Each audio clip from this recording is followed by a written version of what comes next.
مشرقی وسطی میں ہندوستانی مزدوروں کی ہلاکت پر راہل گاندھی کا بیان۔ تفصیلات کے مطابق کویت میں لگی آگ میں 40 ہندوستانیوں کی ہلاکت پر کانگریس قائد راہل گاندھی تشویش اور افسوس کا اظہار کرتے ہوئے کہا کہ مشرقی وسطی میں ہندوستانی مزدوروں کی حالت زار قابل غور ہے۔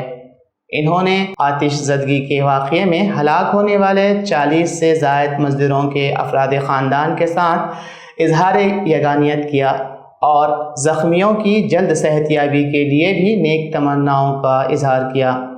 انہوں نے مزید کہا کہ حکومت کے عہدیدار ہوں یا مشرق وسطی میں ان کے ہم منصب، ان کی ذمہ داری ہے کہ وہ مزدوروں کی حفاظت کو ترجیح اول دیں۔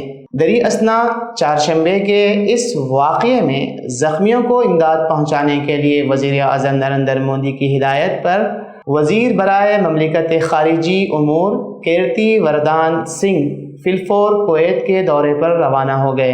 وزارت خارجہ کے ترجمان رندھیر جیسوال نے کہا کہ زخمیوں کے علاج و نیز متوفیوں کو ان کے افراد خاندان تک پہنچانے کی حتی المقدور کوشش کی جا رہی ہے۔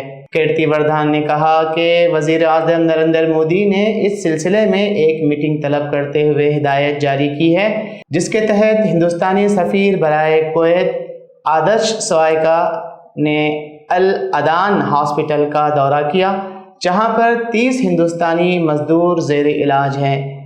واضح رہے کہ یہ حادثہ کویت کے جنوبی حصے میں واقع منگاف کے رہائشی عمارت میں پیش آیا۔